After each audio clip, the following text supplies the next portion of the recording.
Welcome back, everybody, and thank you for bearing with us as we do smooth out some of the issues that we are facing this weekend.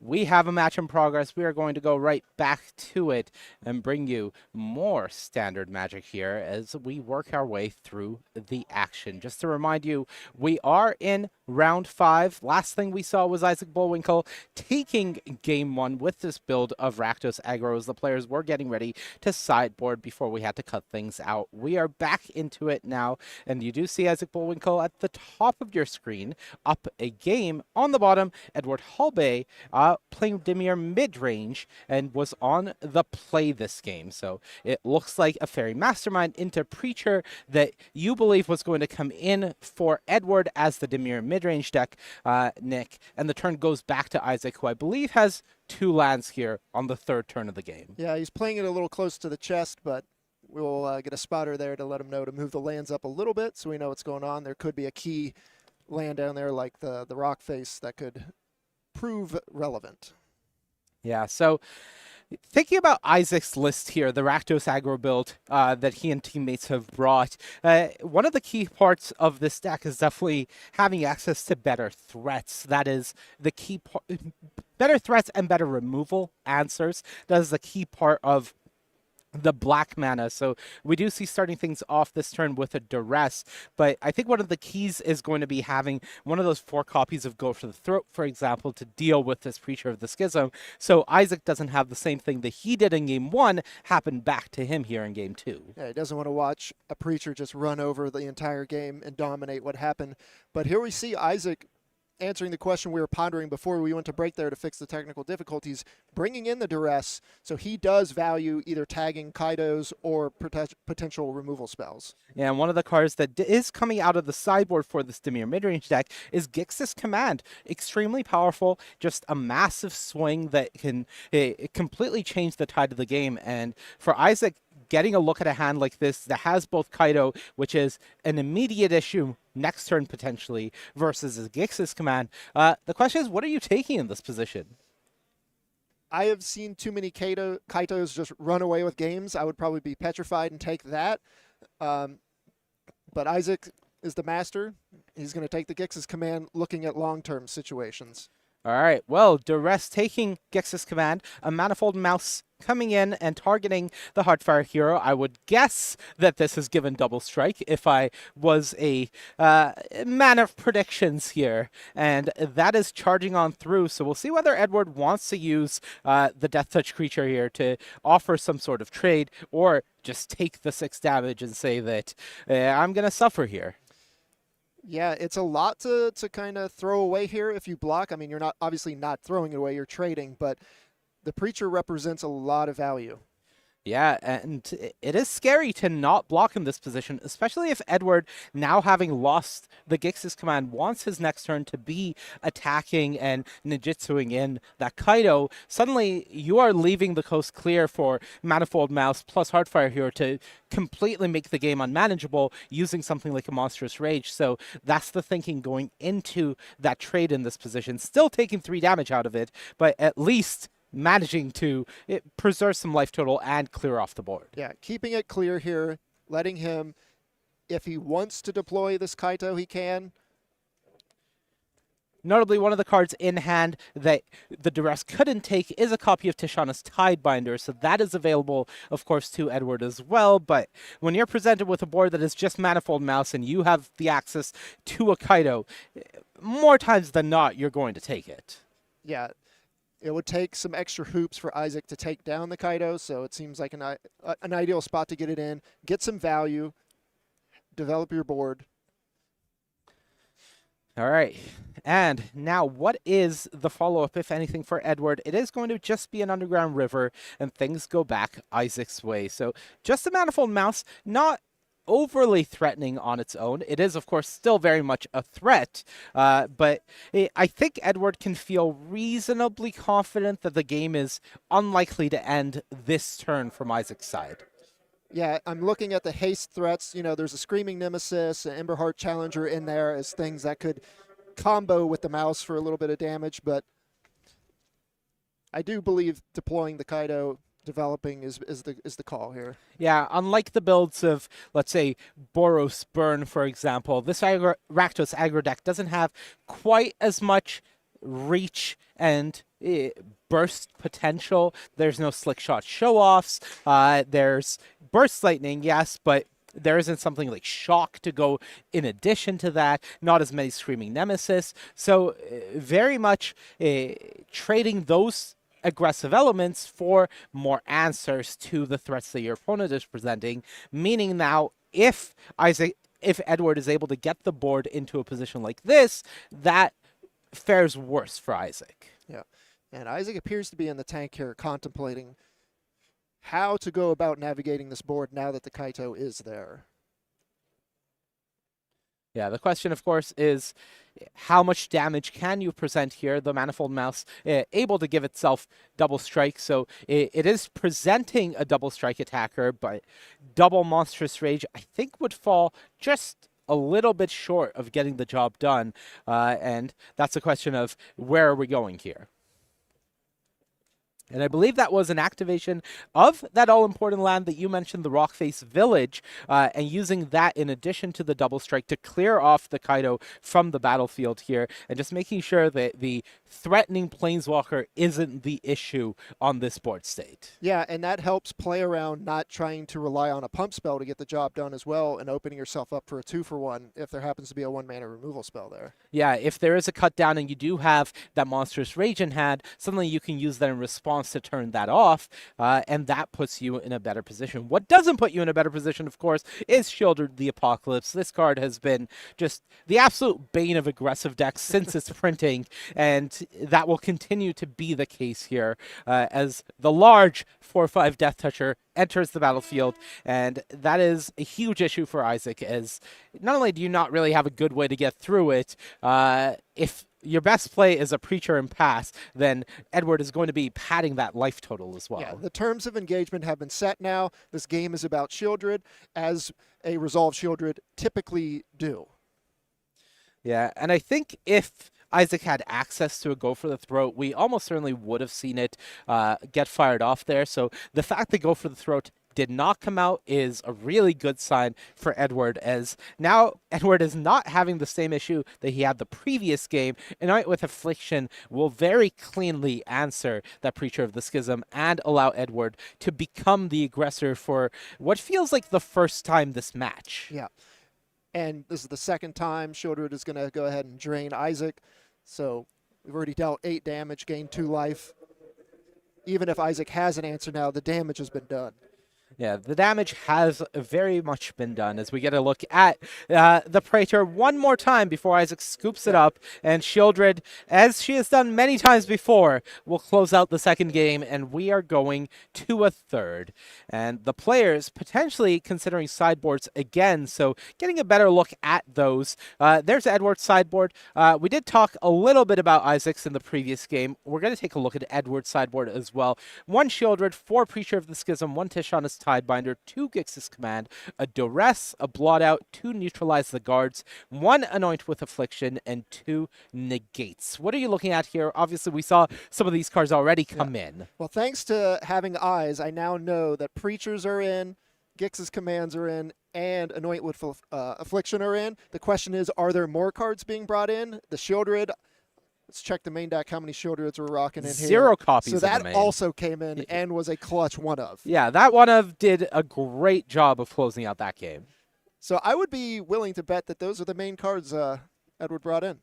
Yeah, you know what? I think that is really reasonable. I'm curious whether, with 2 copies of Tidebinder already in the main deck, what the final numbers of that are here in the post-board sort of world that we're living in. As, you know, Tishana's Tidebinder, not what I would say is the most exciting card in the matchup, but does certainly serve a role still. Yeah, it has some spots where it can be key.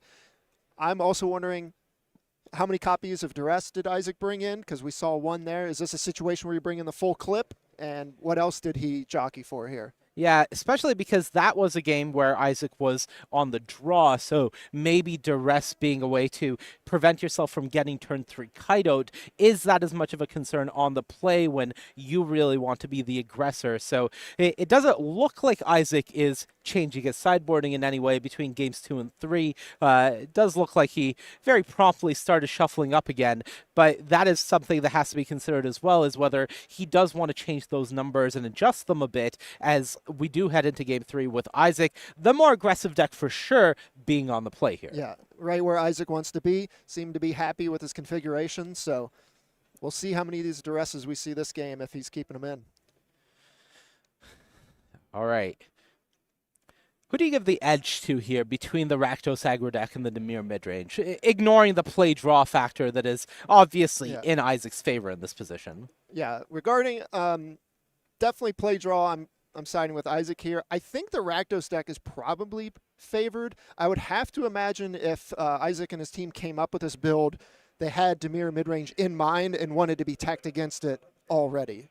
Yeah, I do know, speaking to Anthony, that some of the main decision points in bringing this list was certainly being better against the other creature decks. Having removal spells that line up better against Screaming Nemesis was a big point of concern. Preacher of the Schism was highlighted as a card that's really good against the Esper Pixie decks, so that was something that they were considering. So a lot of these elements definitely great considerations against the metagame we have here this weekend that we will be showing later on throughout the day. But I am curious how much of a concern this Dimir midrange matchup was specifically, as Isaac seems to have kept his 7, Edward going down to 6 here. Yeah, I think the removal suite Isaac has puts him in a pretty good spot against Dimir. When I talk to a lot of the players on their Dimir matchups, a lot of them were like, once their main threat is gone, and they're playing on the back foot, you have the advantage. So if you have the removal spells to keep them off balance, you can enact your game plan comfortably.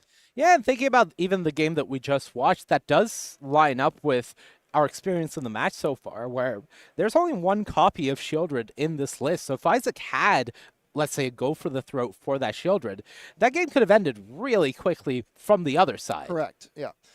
But won't be the first time and won't be the last time we've seen a Shieldred make someone tap the mat early. All right, well, that looks like a one-lander to me, and not a very good one.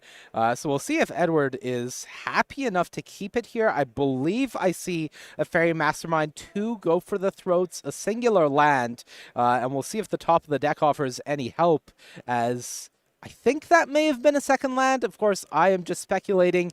My Eagle Eyes are trying their best here. No 1-drop for Isaac, but a pretty great 2-drop in Caustic Bronco coming down. And we'll see if Edward has hit that all-important second land. I believe I saw a Swamp at the end there. So go for the throat online, as well as something like Fairy Mastermind as a blocker, if that's what Edward is looking for. All right, it's going to take a look at the Caustic Bronco here. Another in the long line of Dark Confidant-esque creatures. I would say the most fun, at least in terms of typing, if nothing else. Snake Horse Mount, excuse me, is a fun combination to put on the horsey here. That one takes the cake. All right, well, Edward kept a sketchy-ish one-lander here on the draw. You can't really afford to mulligan too hard, and is getting paid off for it. Has hit 2 lands off the top, so now very much able to function. We see a path back of the turn again, and the Preacher of the Schism was the turn 3 play from Isaac, but I believe I've spotted another go for the throat in Edward's hand, so this is answerable, should Edward want to go for it. Instead, we're going to see one of the tech cards that we have seen from Edward's specific build of Dimir, which is Fabloom Trick. A callback, I would say, to a card like Midnight Haunting of the past, an instant speed ability, making 2 1/1 flyers, but this one comes with the ability to also tap a creature your opponent controls, so a nice little tempo play that curves very nicely into Enduring Curiosity if you have one, which I do believe is in Edward's hand. The question is, does Edward have the 4th land, which I believe is what he's missing? And the Shieldred's on the other side now, so if you do get that card drawing going on, it's going to cost you. How the Shieldreds turn the tables. I think that's how the saying goes. Pretty much. All right, I think that is the 4th land in Edward's hand there, though I believe if I'm not mistaken, it is another copy of Restless Reef. So if that is the case, it will be coming into the battlefield tapped, and that is not helping you cast the Curiosity this turn. Of course, Curiosity against Shieldred, not where you want to be in the first place, so that will pose quite a problem for Edward, as we do see Anoint with Affliction getting fired off, getting rid of that Preacher of the Schism, the tap line coming down, and just one attack coming in as things go back Isaac's way. Yeah, really wish you have the 3 poison counters so there that Anoint could take care of that Shieldred, but most decks in the format can't do that. Yeah, that is not something that is more than flavor text most of the time here in this constructed format. Though it would be nice if you could, as we do see Isaac getting in with Shieldred, and just a chump here from Edward, throwing a fairy away, trying to preserve that life total, knowing that if you are put in a position where you have to deploy this Curiosity, trying to get some more cards to find an answer to this Shieldred, you're going to want your life total as high as possible. Yeah, you're going to need that cushion if you're going to dig. And the follow-up from Isaac, another copy of Preacher of the Schism. Edward can do nothing but say it is good as we go back Edward's way, and that is another 2 damage coming across from the Shieldred. Yeah, and I think the Black Splash in this deck really highlights what they've pinpointed here as the creatures the Black is providing are just pound for pound some of the best in the format. Yeah, absolutely. You are getting creatures that each in and of themselves are must answer. The Caustic Bronco, must answer. It's going to take over the game. The Preacher of the Schism, must answer. Shieldred, must answer. And a lot of times, your opponents are making concessions to being able to deal with these bigger creatures because they need cheaper removal spells to deal with the red decks. You yourself are a red deck, but when you're playing Anoint with Affliction, when you're playing Cut Down, and suddenly you're presented with a more varied threat suite, things get out of hand very quickly, and that is what we're seeing in a position like this coming out from Isaac. Yeah, you get the best of both worlds and put your opponent in a squeeze having to have the removal that handles both. All right, I do believe Edward's hand is a Curiosity, a Fairy Mastermind, and a black card that I haven't quite been able to make out, and we'll see which one is the choice here. I wonder if we're just going to see a double block here on the Shieldred, with Edward essentially saying that if I allow this Shieldred to survive, I'm going to lose this game. If you have a removal spell, I'm going to lose this game. So this is my Hail Mary. Yeah, let's see. I can't tell if that was declared blocks. Well, I believe that was first the Preacher trigger resolving, and it looks like Isaac is not even allowing blocks to happen quite yet. So that is a non-starter. All right, so that was Shoot the Sheriff coming out, dealing with the Curiosity, who does return as an enchantment, but the problem persists here for Edward, which is 2 massive threats are coming across. Life total is in your opponent's advantage. Cards are in your opponent's advantage. The board is in your opponent's advantage. And your draws aren't really there to get you out of it. Right. This Dimir midrange deck doesn't have the high-end capabilities to clear off the board. You know, it doesn't have something that can wipe everything away. So you have to nickel and dime your way back into this matchup. All right, well, a chump block from the Fairy token is all Edward can do as Isaac finishes the turn with the land and the pass. So going back Edward's way, let's see what he is able to find as Shieldred continues to do Shieldred things. Edward now down to 12, and this Curiosity really not offering much help. I believe that was a Kaito in hand, as well as maybe a Preacher of the Schism of Edward's own, if I'm not mistaken. And while fine, the Preacher at best is presenting just a trade with this Shieldred, and that's assuming Isaac hasn't found a way to deal with it. Right, and then once again having to offer up one of your premium creatures just to get the Shieldred off the board, which it won't even get the chance to. All right, we go back Isaac's way. Edward does have an copy of Fairy Mastermind in hand, so does have a play, but we'll see what happens there, as it is currently on Isaac, who has cleared off the way to make his way forward and close out this game, which seems almost trivial at this point. Yeah, the damage, the resilience, even if you answer the threats, Shieldred is looming. Yeah, Edward this is really a desperation play. Bring in the Fairy Mastermind to be a chump blocker if Isaac allows it, and also draw an extra card at the cost of 2 more life, saying that I need an answer to this Shieldred, and I need it now. If I don't pay the 2 life here to draw this extra card, I'm just going to end up taking more damage from it. So here Isaac is saying, hold on, let me figure out whether I am going to remove this Fairy Mastermind before any sort of blockers happen, as we see what the choice of play is here, as a chump is allowed, and Edward falls to 8 from that Preacher of the Schism. Yeah, with 2 more coming next upkeep.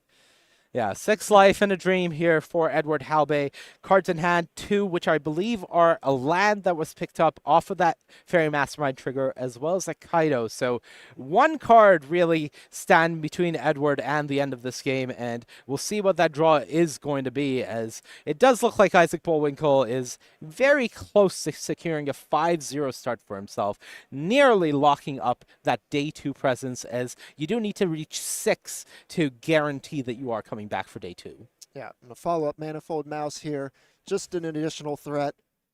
And Edward sitting with Kaito in hand, not in the best spot when you have no board presence. Yeah, that looks like an Underground River to me, and if that's the case, then we are very much done here.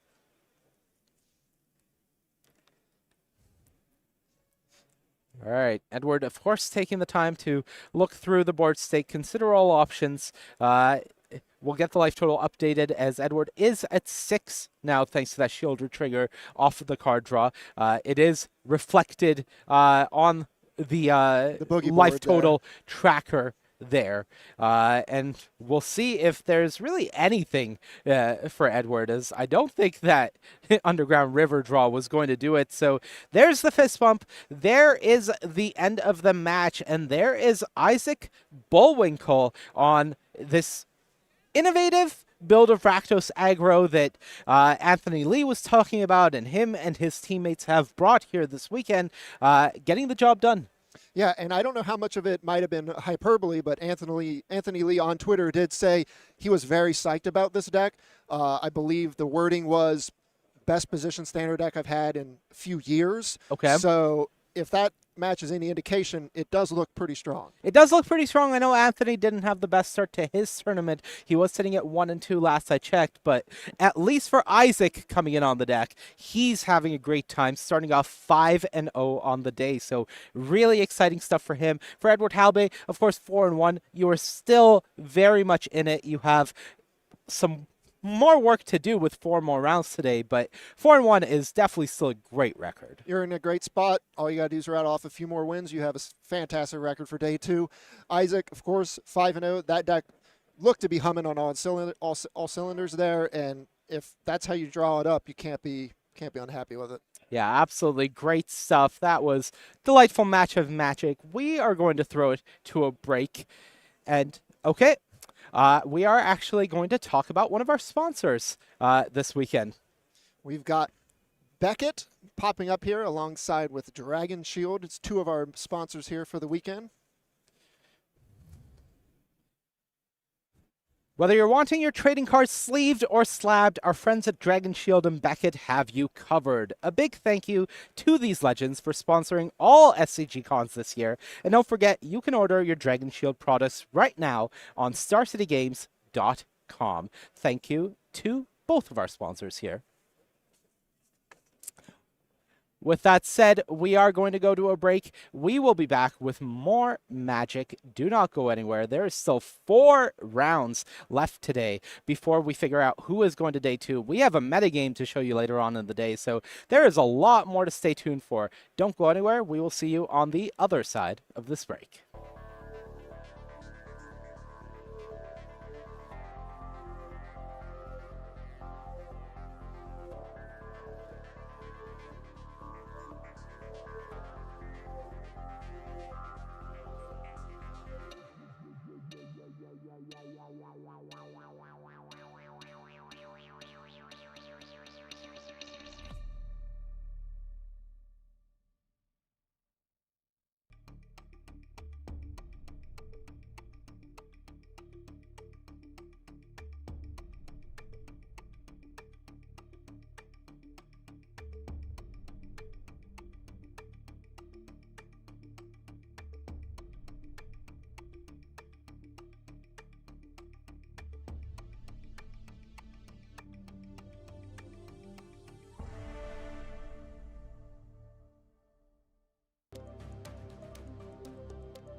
Welcome back, everybody, to Magic Spotlight Foundations from Atlanta. My name is Monty Devuti. I am joined, as always, by Nick Miller, and we are heading into round 6. But more importantly, it is finally time. The moment has arrived.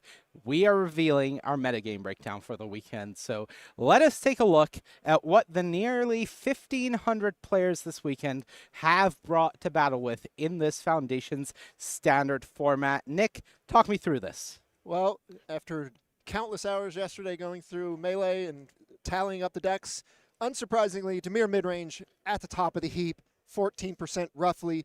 This is about 1450, somewhere in that ballpark, a deck list. There's some numbers fudged here and there, but that's the best of our ability here. After that, Gruul aggro, Golgari midrange, rounding out the top 3. Okay, yeah, and I think Golgari midrange, I'm not going to call it a surprise, certainly, but I think a lot of players, when we were talking to them about their expectations of what was going to be the big archetypes this weekend, Golgari wasn't mentioned as much as we would have expected, maybe. It was not, and a lot of players were like, it's fallen off in its power. You know, the annex just is a little too slow now. The grind is a little too slow now. You can fall behind, but, you know, when it comes down to it, people like to play the rock. Yeah, exactly. And as we go further down the list, I think Esper Pixie, we've been talking about it as the maybe breakout deck of the weekend. Mixed performances so far that we've seen, but I can give a slight spoiler that we are going to be seeing it again this round in the feature match. So we'll see if Esper Pixie can bring up those numbers that we've been seeing. Mono White Tokens, I think one of the decks that I've been the most impressed with. Obviously, we knew about its power level and what it is capable of coming into the weekend, but it's never a deck that I really expect to see at the top of the metagame breakdown. It's a deck that maybe some player choice and biases go into picking it, but the raw power level is definitely there. Right. The surprising part to me is when we did the regional championship, which was Pioneer a few months ago, a Boros version of basically this deck was there being played in Pioneer. Obviously, there's a couple of card choices different. You don't have Fable, the Mirror Breaker, certain things like that, but a shell of this deck was basically being played in Pioneer. That's a good sign for Standard. That is definitely a good sign. Whenever you can take a Standard deck and port it into an older format without much upgrades, that is a good sign that the deck is either viable or truly well positioned for a Standard format. Okay, so anything else that you want to point out in this metagame breakdown as we look all the way down to the others before we start heading into our match? I would think the smattering of Boros decks, you know, there's a handful of aggressive Boros decks you can play, whether it be Mice, Burn, or just aggro, is a bit of a surprise. And I wanted to circle back to the Pixie deck. For a deck that's basically a week to 2 weeks old, to be 5% of the meta at an event this size, still pretty impressive. Yeah, definitely making its mark on the Standard format, and I think that is a good point for us to transition into our match. We are heading down into it, where we are going to be watching John Cuvelier playing Esper Pixie. On the other side of the board, we do have Philip Marshall on Dimir midrange. So, taking a look at the players in our feature match area, top of your screen, that is John Cuvelier on Esper Pixie. On the bottom, Philip Marshall on Dimir midrange. And it is going to be Philip kicking things off with a Spyglass Siren on turn 1.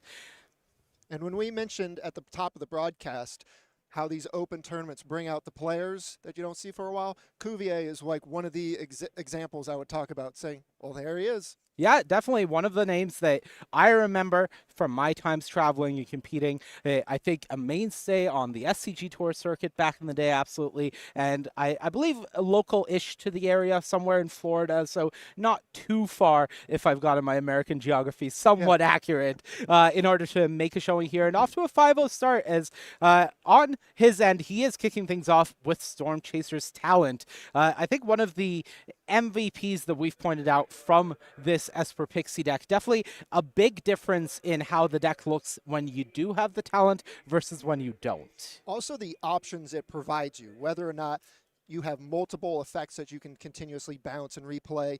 You know, certain matchups you're going to want creatures, certain matchups you're going to want to have the Hopeless Nightmare, certain matchups you're going to want the removal. So it gives you those options.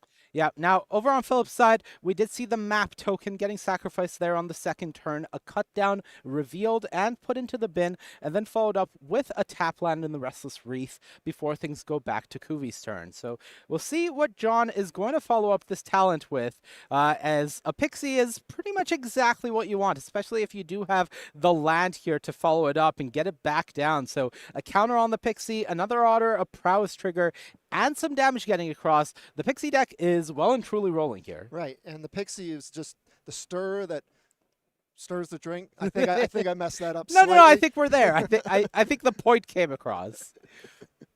Mixed my metaphors, but it's here, and the engine is already online. Yeah, so coming across for 2 with the Otter here, and that is Philip going down to 18 before the turn goes back his way, and you are really seeing what this Pixie deck is capable of in some of its best draws. Just the fact that it's turn 2 of the game, and there's 6 permanents on the board, 3 of which, at least in addition to the lands that truly matter, and this is a lot of pressure being put out. Right, and the Otters are nothing to scoff at by being able to be pumped up with the Prowess, too. Yeah, so go for the throat, taking care of the Pixie, the Spyglass Siren coming across for 2 damage, and Philip passing the turn back with 1 mana remaining. Getting a minor look at Philip's hand, I do see at least a couple of lands, if I'm seeing correctly. So maybe not as much action as he would like to work with. But for Kuvi, there's a lot to work with there. I think there's at least 1 copy of Hopeless Nightmare in this hand. Might be a go for the throat, 2 lands. So a lot of gas still remaining. Yeah, we've got the Nowhere to Run, another one of the targets you can bring back to your hand. Machine gun down some creatures. Yeah, and getting those Prowess triggers as well means this is a big attack for 4 damage coming across, and then a Surveil land as the follow-up means that Cavalier very much in the driver's seat here in the first game. I am interested to see, now that we're getting this deck on camera again, how deep we go with the Storm Chasers talent. Is this a thing we're getting to the point where we can level up and rebuy things? Or is it really we're just wanting that first class or that first level, you know? Yeah, it definitely is a question of where the game is going, right? Because right now, with 2 copies of Hopeless Nightmare in hand, it is almost certainly in John's favor to fire those off, get these Prowess triggers, and really more or less lock the door on this game here. But in the following turns, if you just have some extra mana, then the talent is a great place for that extra mana to go. Yeah, having a little fallback plan is nice. All right, so the first Nightmare came down, got a land out of Philip's hand. The second one coming down now, as you do see a nod, another land going down, but more importantly, Philip down to 10. And these Otters are 3/3s each, thanks to the 2 Prowess triggers. So representing over half of Philip's life total, and I believe still a little ways away from activating this Restless Reef as a blocker, considering it does cost 4 to fire it up. Yeah, another upside here of the Storm Chasers talent, just being able to, surprise 4 more damage thanks to these 2 spells I played. Yeah, so the turn goes back, 1 card in hand for Kuvi, 2 cards now for Philip, and it is going to be land pass. Notably, with that 5th land, the Restless Reef is now alive as a blocker, but as things go back, the question is, does Cavalier have a removal spell to just lock this game? I thought I saw a go for the throat earlier, but that may have been that Nowhere to Run, as we are working with limited information here, of course, not getting perfect looks at what is in the player's hands. Yeah, and if he does have the removal spell tapping out to animate that reef, it's going to be lights out. All right, well, it is going to be the Optimistic Scavenger kicking things off for the turn. So not exactly what you're looking for, but at least a start. And for Philip, it is going to be go for the throat on the end step, as ultimately not having an answer did mean that John just passed the turn back without an attack in the face of that Restless Reef. And if you're Philip, you got to be happy at that. You got him to pump the brakes. No attack. You dealt with a threat, and now you have a chance to peel back. Yeah, Hopeless Nightmare getting sacrificed on the end step, getting a Scry 2 for Cavalier, 1 top, 1 bottom, I believe. And if I'm correct, that is this town ain't big enough being drawn. And very powerful card. Not exactly what you're looking for in this position, but at least being able to No, actually, it's going to get the job done. 2 prowess triggers plus 2 damage coming across. That will close things out. So Philip is going to scoop things up, knowing that between the life loss and the double prowess triggers, that is going to be all you need. Yeah, being able to spread the damage around 2 creatures that are getting pumped from all the spells, from the Town Ain't Big Enough to the Hopeless Nightmare. You can replay the Storm Chaser's talent.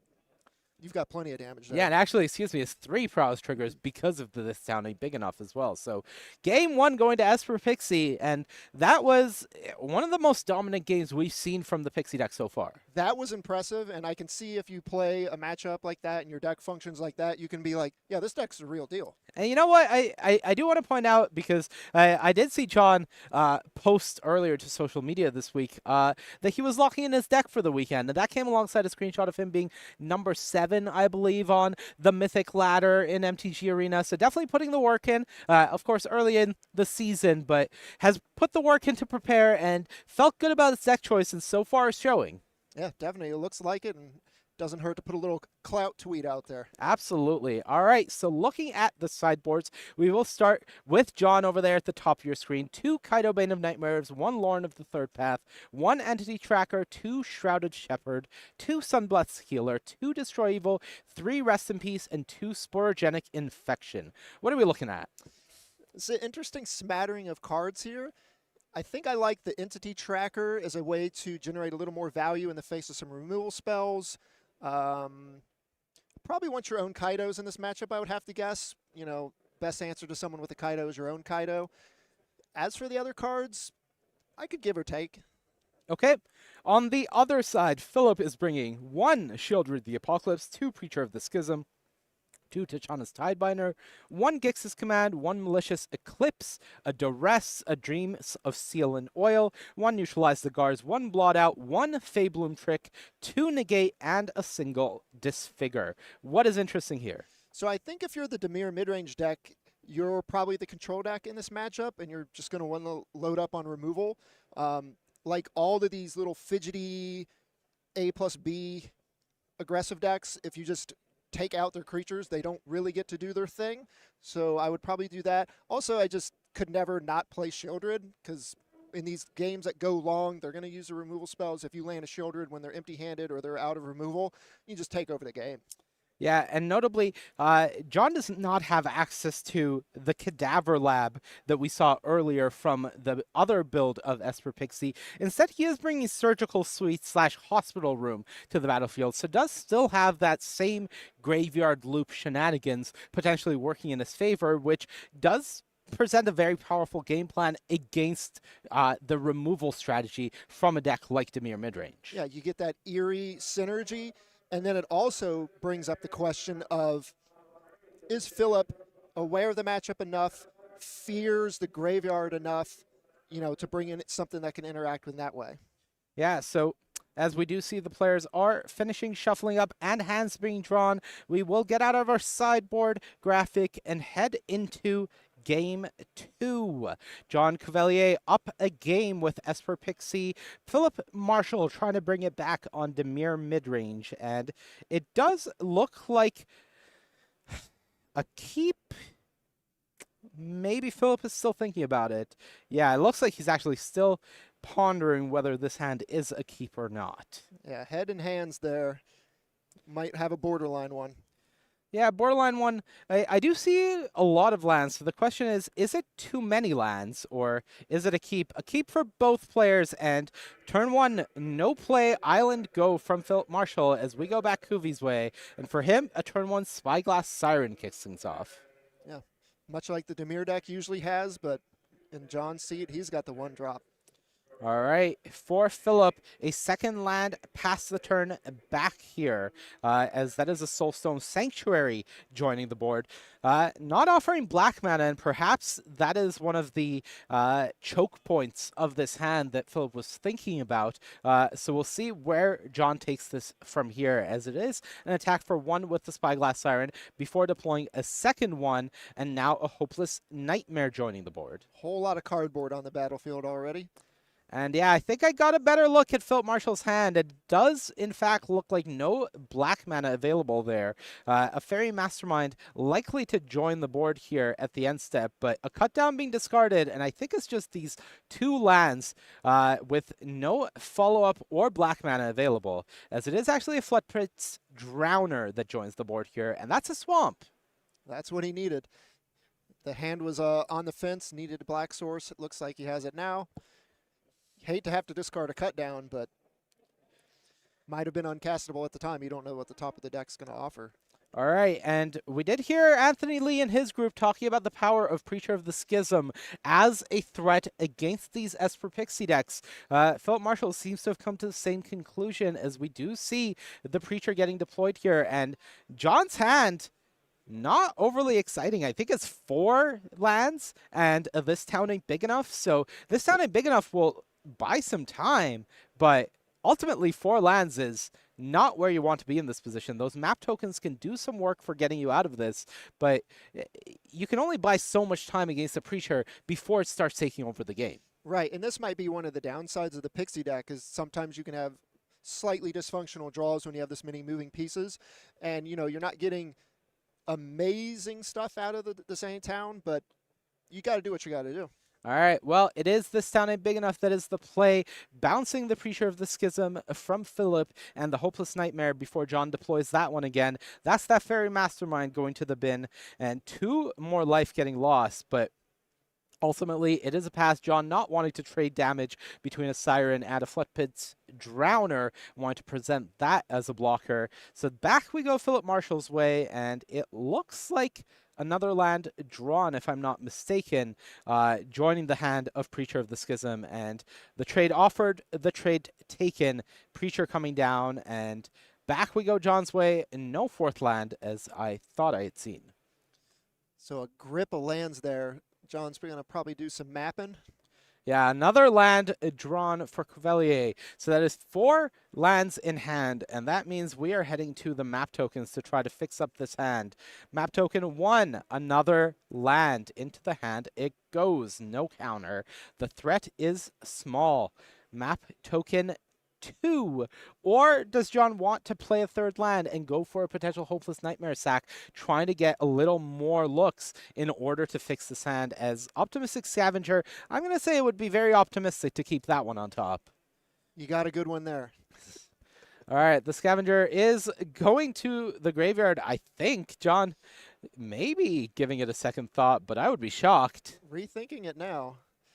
I mean, on one hand, if you draw a bunch of enchantments and things to synergize with it, it's going to be one of your bigger threats. On the other hand, it doesn't matter how big the creature's going to get when you have Preacher on the other side with Death Touch. So maybe throw it away and hope for something better off the top, a way to answer the Preacher outright. And now you do get a Surveil here, so maybe the Surveil will give you some more to work with, but nowhere to run. Not great when you're facing down a Preacher, and that means that's another one that goes in the bin. Yeah, just 1 point away from being relevant against the Preacher, but that break point is huge. So back we go Philip Marshall's way, and here is an attack from the Preacher, and that is going to be a way for Philip to start taking over this game. As we do see the damage coming across, and what is the follow-up for Philip Marshall? There comes the token. Yeah, just of course waiting for that to get made here. And no land, pass. I do believe there is a copy of the Curiosity in hand, as well as a Tachana's Tidebinder, another Spyglass Siren hitting Cavalier's hand, but still no real gas to work with. So we're just going to see land come down, Siren coming across for 2 damage, and the follow-up Siren is there if that is the route Cavalier wants to take. Yeah, Flying Man, not the best top deck at this stage in the game. You do obviously get the map token with it, but you're looking for some of your more high impact cards. Yeah, and likely wanting to use this map token on the untapped Siren here rather than trying to get extra damage. You're hoping that this will be a spell, so you have a 2/2 that more or less blanks this 1/1 lifelinker from being able to attack profitably, and that's what you're looking for when you are in a somewhat racing scenario. Now we've got another room on the top here. That is that surgical suite that we talked about earlier, and that is going to get kept on top. That is a way to bring back the Scavenger or Spyglass Siren from the graveyard and give you some more resources to work with. So that is one the Cavalier is happy to keep on top, but unhappy to see a cut down coming out from Philip, as that will clear the way for a nice attack from this Preacher as well as that Vampire to gain some life back. So with the knowledge of the suite looming on the top there, how does Philip want to go about attacking here and planning out his next turn? Does find a fourth land, but it's another Sanctuary, so no Enduring Curiosity for Philip. Lacking the second blue to go about that one. Preacher is going to attack, and that means 3 damage coming across, 1 life being gained for Philip here. Another Vampire made, and the board is starting to go wide. Still a Tishana's Tidebinder in hand as well, so that will be very nice for dealing with something like this Surgical Suite that Philip knows is on top, and that is all the gas the Cavalier has access to. Philip doesn't know that, but we do. Yeah, and yet another game, Preacher just putting on a clinic here. Yeah, absolutely. We've heard the praises of the card being saying when it comes to what it does against this Esper Pixie deck, but in general, it is one of those many must-answer creatures that exist in the standard format, specifically that these black mid-range decks have access to. And let's see if this room will draw out Tishana's Tidebinder. Does not look like it. It does look like Philip is allowing that to happen. So we'll see what the follow-up is, or whether Philip just has something better to use his mana on and doesn't really care about a Spyglass Siren coming back. Yeah, at this point, another 1/1 that could possibly be a 2/2 is not the biggest deal. Yeah, and I think Philip has very much gotten the message at this point that John's hand is bad. Like, he doesn't know how bad, but it is bad. And these map tokens are not making it any better. Yeah, he's got the information that there's been a lot of lands. All right, so back we go, I believe, Philip's way. John first going to open the second door here on the Surgical Suite. Yeah, and it looks like John could be the one that could use a couple creature lands on his side of the board. Yeah, I'm curious if we're going to see Philip get very aggressive here, turning one of these Soulstone Sanctuaries into a creature on the end step. Opting not to, and instead just going to go for the throat, the attacking Siren, not wanting to let it get bigger and push some damage across, and that means these vampires are still very much live attackers here. Yeah. And the army's only going to keep growing. All right, 13 to 12. So this is the last attack from the Preacher where you are getting a token out of it, and the life total gap is widening in your favor now for Philip. Yeah, and if you're John, you were already in a bad spot, but now the Preacher's going to open up a way to generate more cards for Philip. So I think the time to answer that Preacher is now or never. All right, I would be surprised if we don't see an upkeep sacrifice of the Hopeless Nightmare here from John. Just getting some extra scries to work with before heading back into his turn. Land Destroy Evil. Destroy Evil, good enough to keep here. Checks the box. Land, not so much. Yeah. And that'll at least buy some time. Yeah, you can eventually stabilize against a couple of 1/1s, but if you keep the Preacher around when it's drawing cards, you're just never going to come back. All right, 2 damage coming across. Philip down to 12. Really wanted to get that Siren into 2/2 territory in order to be a better blocker against these vampire tokens. But the threat that John has to be aware of course, is these sanctuaries sitting in the land zone that Philip will be firing off as soon as there's nothing to do with his mana, and that will make it a real threat. Unlike other creature lands that we have seen in the past, this is one that when you make it a creature, it's a creature permanently. It is a creature for the remainder of the game, and with Vigilance, that means it can play both offense and still create mana, and that is what you're in the market for in this position, where you are very much the aggressor. Yeah, and that signals Philip is trying to get this game over with. Even though he's got that curiosity you called out in hand, he's a blue mana away. Let's just go ahead and turn that colorless land into a creature and try to end this game. All right, does find a tap land, so that will be the second blue. I don't think we're going to get there, as yet another land for Cavalier means that we are headed to a third game, and, you know, that keep wasn't overly clean from Philip, and the start of the game looked a little sketchy, but then Preacher came down and everything got better. The Preacher cleaned things up. John's draws were not great. All of his creatures were just basically 1/1s with a little extra bonus, and when you don't have the synergies clicking, that deck is going to get run over by the advantage that Philip had. Yeah, and look, obviously that was an abnormal game for John. There were a lot of lands drawn, so heading back into sideboarding for game 3, I don't necessarily think John should take this as, you know, things going overly wrong within that game, or at least things that are within your control. But I'm curious whether anything changes from his position going into third game with you being on the play again. Yeah, well, we did see the Destroy Evils brought in, or at least one of them. Probably going to bring in both.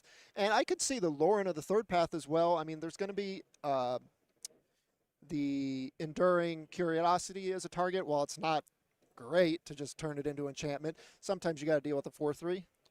Yeah, ultimately, the 4/3 is a body that you have to be worried about, so it is something that you want to deal with. And I'm curious whether the Kaitos are something that you bring in on the play versus the draw. We didn't see it in that game, but of course with only 2 copies, that isn't necessarily an indication that they didn't come in, but something to think about in Cavalier's position as he does shuffle up and go into the third game here. And that's a draw where a Kaido could have turned that game for him if he had drawn it a couple turns into it. With all those flyers that weren't really doing much else, enabling the Kaito could at least get you a Planeswalker to do something and dig you a little deeper into your deck. Yeah, ultimately, just a few less lands would have made that game quite a bit different from Cavalier's position. But now it's time to do what Magic players do best, shake it off and move into the next game. That is in the past. You have one game in front of you, and this is the first big milestone for the day. Of course, there's still a lot more Magic to be played, 9 rounds total today, but 6 is the magic number for guaranteeing that you come back from day 2. If the wheels fall off from here and you have an awful rest of your day, you are still guaranteed back for day 2 if you start things off at 6-0. So yeah, this game guarantees one of these players into our second day of competition. Punching your ticket for day 2 is nice, relieves a little stress. You know you're going to be there no matter what. Obviously, you would like to keep the wins rolling, but knowing you're there can relieve a little bit of pressure. And I think for John, you know, you play these A plus B decks like this, or these little synergy decks, sometimes you're going to have a fail state. Yeah, absolutely. He's been here before. He's been doing this long enough where he knows that happens and how to shake it off and move on. And move on we have as John taking a look at his hand for game 3, going to be a mulligan from him. Philip looks like a less questionable one this time around. He is going to be keeping, and he seems pretty comfortable with that one. Yep. Didn't have to debate that one. He's probably got all of the colors of mana he needs. And now we wait to see if John can find a workable hand. All right, shuffling up for game 3 with Esper Pixie.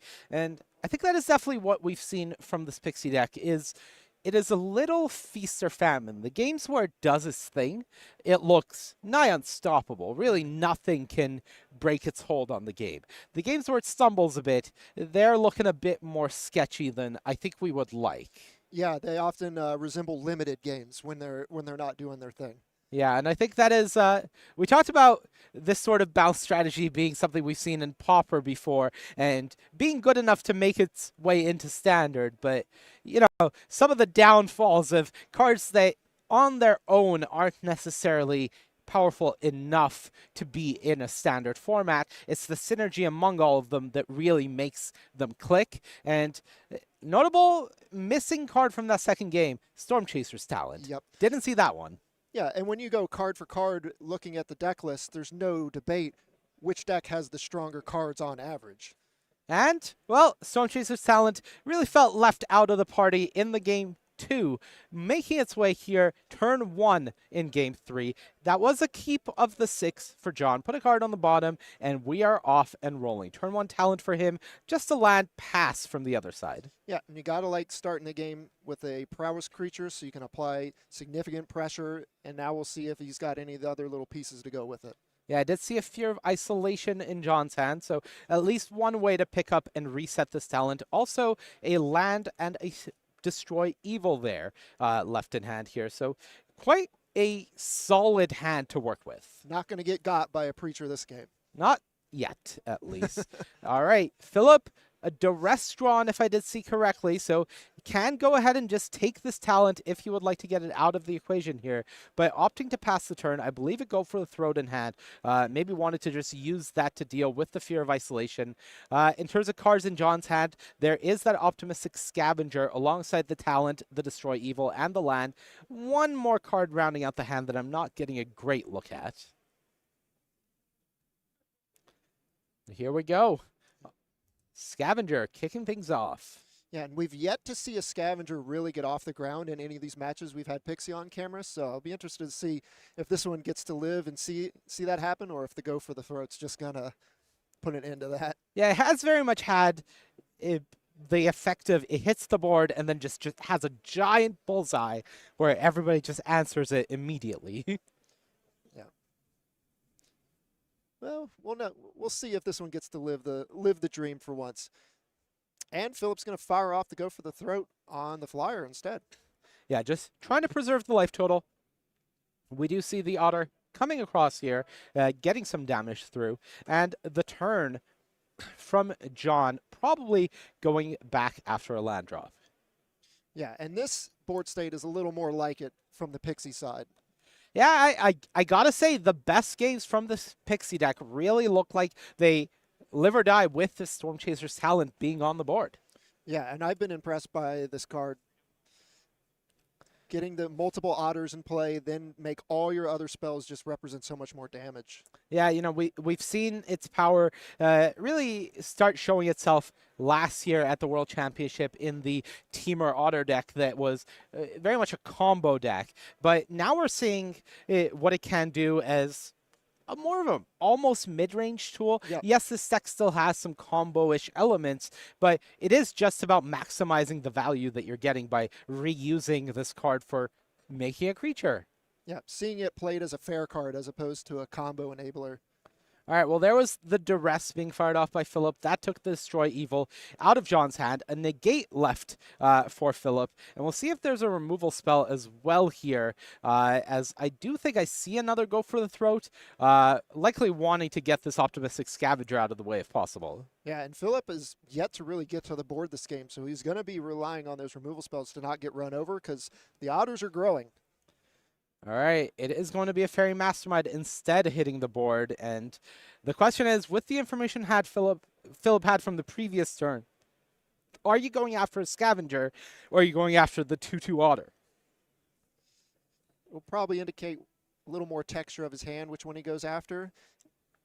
You know, the Scavenger probably represents a little more damage long term, but of course, the Otters can have that burst damage.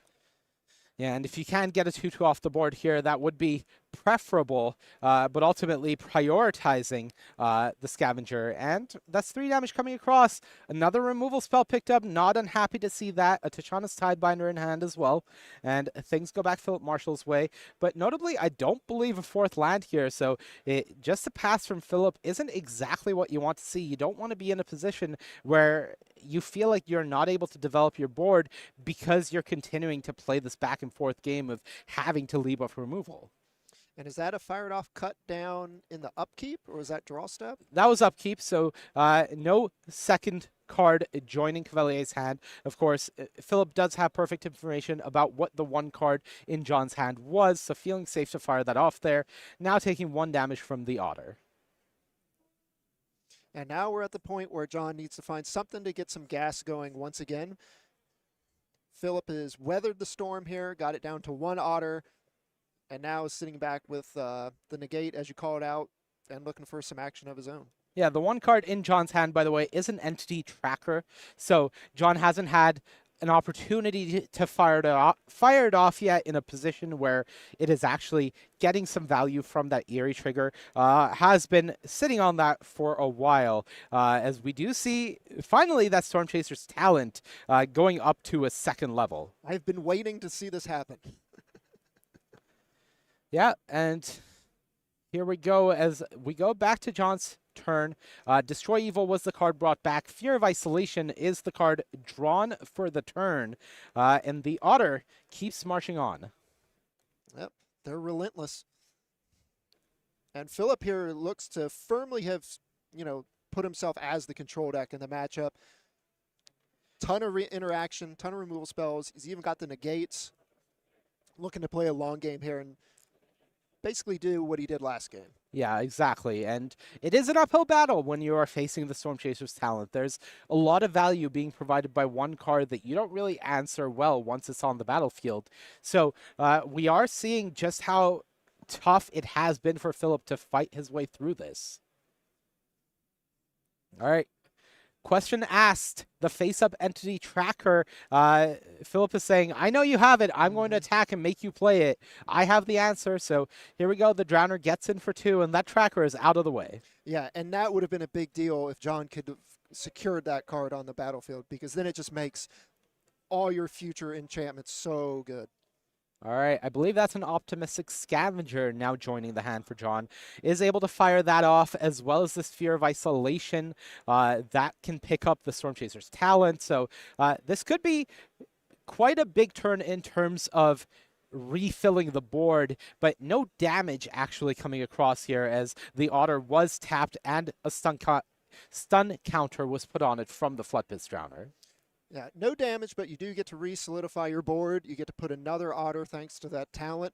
And now that you've got to do your thing a little bit, all this one-for-one removal is going to start not looking quite as good. Yeah, Eerie trigger here from the Fear of Isolation coming down is going to put a counter on the Fear. And one thing we do have to point out, John is on 4 black-white lands. Only a single blue-black land in the Darkslick Shores available to him. So after casting the Fear of Isolation, wasn't able to redeploy the Storm Chaser's talent and try to push further in.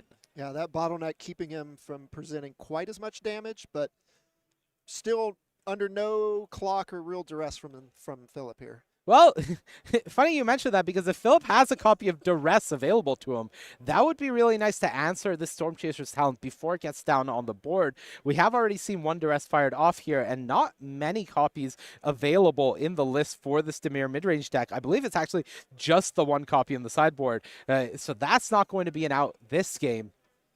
Yeah, and having an answer for that card when it's not on the battlefield is nice, preventing an Otter at the least, a rebuy, plus another Otter down the road. Yeah, as well as an Eerie trigger from the Scavenger that does remain on the board. Now for Philip, it is going to be a Spyglass Siren joining the board with a map token created, and it looks like he's going to be sacrificing this map token immediately.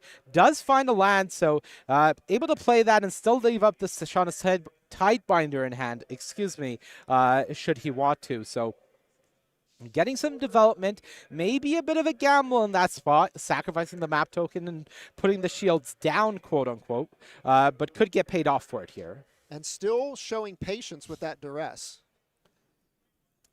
No, I believe he fired off the Duress earlier on in the game, and it took the Destroy Evil out of hand from John. Now, does have that negate, so can use that for the Storm Chaser's talent. Gets rid of that, so that's out of the way.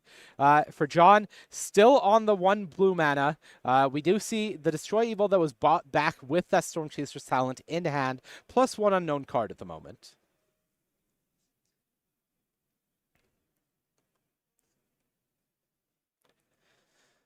And here we go. It is an attack with both creatures here coming across. The Otter does have a Prowess trigger from the talent getting cast. The Fear of Isolation is a 3/4. The Optimistic Scavenger not coming across. And finally, we do see a Seachrome Coast joining the board as the 2nd blue source for John. Yeah, all of this played out, though. Still no creature for Philip now, having to block there and trade off and keep the board under control. And John's forces can be scary now. If the white 1-drop continues to live and accrue advantage, we'll actually see him do the thing. Yeah, I'm seeing Philip's hand right now. I believe it is a cut down, a Tidebinder, and I think an Enduring Curiosity. So at least the cut down can deal with the Scavenger. The Curiosity, Philip knows, is answered by the Destroy Evil, at least half of it. And with no other creatures, not doing great in terms of the other half. And the Tidebinder not doing anything to check this Fear of Isolation. So here Philip goes for the Curiosity. This forces the Destroy Evil out from John, and then he can use the cut down to deal with the Scavenger. Yeah, and Philip would have liked to have been able to deploy this Curiosity when he had some creatures, maybe get some extra cards, but as the way the game is played out, just have to offer it up there. It gets taken down by the Destroy Evil, but it does give him the window to take out that Scavenger. Yeah, as far as I can tell, no Restless Reef available for Philip in the land zone. So no creature land to get some value out of this Curiosity that is now on the board as an enchantment. But the bigger problem is there's a massive clock here in this Fear of Isolation. 3-4 against 7 life. That is an issue. I believe Philip did draw a second copy of Curiosity. So if John doesn't have more gas to follow this up, which at the moment in top deck mode hasn't found any, then that could completely turn the tide of the game. Yeah, having a way to accrue some advantage, finally flip the tables, but nope, nowhere to run with the draw. And back into the tank we go as Philip needs an answer. And Spyglass Siren, at least it's a blocker, and it gives you some more cards to work with. Map token immediately sacrificed. Preacher of the Schism.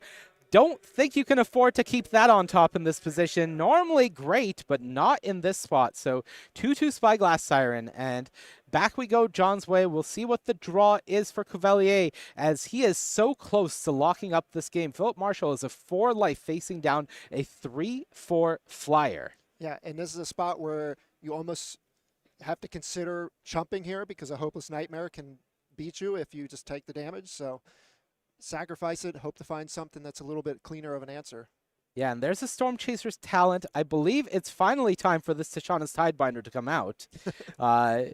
Unless I've seen the card wrong, but I believe that's the card. So you feel like you have to play it here if that is in fact the card. Not only is it a creature that allows you to attack and get some cards in, but you also prevent your opponent from getting any value out of the Storm Chaser's talent. So I think this has to be the play. There it is, from Philip. Has had this basically the entire game, been incredibly patient with it, and in some points just been too mana starved in order to actually do anything.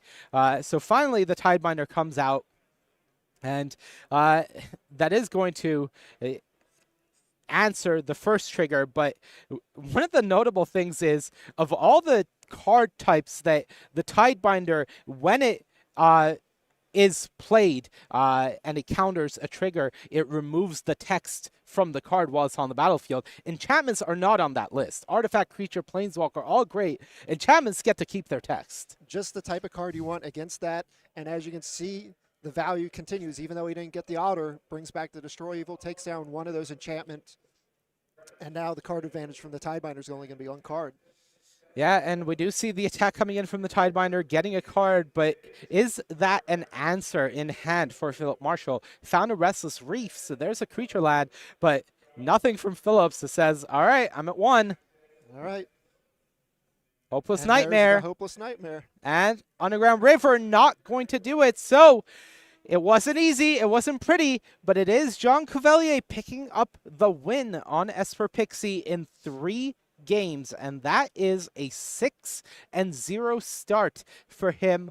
Always nice to see the old guard, as we called them, get the job done here. Still got it. Still got it. Really impressive stuff, I would say, from Philip as well. Really, really tight navigating there from that position. And I do believe we have a backup match. So we do have... Oh, sorry. All right, we are going to go to our metagame breakdown one more time, get another look through that, as we do have some wind down time here. So now that we've seen that, Dimir Midrange, the most played deck in the field, Esper Pixie, further down there. Any closing thoughts that you have here? Yeah, I mean, this Pixie deck looks really good. And when I've talked to a lot of players, they've said, you know, this Pixie deck is good, but it was so new. We didn't know if it was the real deal or not, how much it had been tested. We didn't know if you should go to the blue-black build that's similar to that. And a lot of people were just like, I don't know how many people are going to show up with this deck in the first place, so I don't know how much we should even consider it when we're building our decks. What we've seen so far is when this deck does its thing, it's the real deal. And that match, a great example of that, battling through a lot of interaction of the Dimir midrange deck in Game 3 to take down the match. Yeah, and I think throughout the entire course of that match and the previous matches that we've seen from this Pixie deck, there has been such a big emphasis on having that Storm Chaser's talent versus not. It was the MVP in that match, absolutely, without a doubt. And going forward, it's going to be a question of how do people deal with this card? If your opponent just has it turn one on the play, what is your avenue of dealing with it? Yeah, there's just so much value associated with it. It's a tough permanent type to interact with, and if you are interacting with it at 1 mana, you're usually losing out on that exchange just on mana right there, let alone them having the otter and anything else they end up with. Yeah, well, maybe 5% of the field this weekend, but Esper Pixie gets the job done there for John Cavalier, moving him up to 6-0, and definitely a player that we'll be keeping our eyes on as the weekend goes on. And speaking of the weekend, we'd like to do a shout out to our sponsor, Beckett and Dragon Shield. Whether you're wanting your trading cards sleeved or slabbed, our friends at Dragon Shield and Beckett have you covered. A big thank you to these legends for sponsoring all SCG cons this year. And don't forget, you can order your Dragon Shield products right now on StarCityGames.com. I gotta know, what are your favorite Dragon Shield sleeves? Oof. Are you a solid color or are you an illustration? I'm solid. I definitely like simple. So I have very severe ADHD. What I don't need is more things gumming up the board and taking my attention away. Yeah. I gotta say, solid black, or give me one of the really cool illustrations. Okay, Nothing, all right. Nothing in between. An illustration, man. I respect that. All right. The sets will not stop coming next year, and we start them all off with Innistrad Remastered. Of course, you can pre-order it now at StarCityGames.com. Vampires and werewolves and zombies, oh my. Visit StarCityGames.com/MTG/Innistrad Remastered and pre-order your Innistrad Remastered singles and sealed products today. And we can't forget Ether Drift, the Death Race set spanning 3 planes next year. Start your engines, join Daredevil racers from across the multiverse as they compete to claim the Aether Spark. And do you have some cards? Do you need some extra cash? Sell your cards. We want to buy them. Star City Games now offers 3 convenient ways to get paid for your unwanted Magic the Gathering cards. Enjoy great buy prices, a 30% trade bonus, and easy CSV uploads for full collection pricing. Visit sellyourcards.starcitygames.com and get the most for your cards today. As a Magic player, we know you have Magic cards, and we know you need cash to buy more Magic cards. So the eternal cycle. And if you want to keep in the know for all things Star City Games, make sure you subscribe to the newsletter. If you need to know news articles, flash sales, pre-orders, products, it's all there. Yeah, upcoming events as well, like SCGCon Portland happening February 7th to 9th. If you're looking for more information about that, well, the easiest way is the Star City Games newsletter. Gotta plug the newsletter. Some of my news articles are in there for you to read on a daily basis. Oh, all right, interesting. Well, with that said, that is 6 rounds of this Spotlight Atlanta in the books. That is all for me and Nick for today, but we will be back tomorrow for more action. We have 3 more rounds to go today, and you will be in the very capable hands of Ailey Loney and Corey Baumeister on the other side of this break. Enjoy the rest of the broadcast, and we personally will see you tomorrow.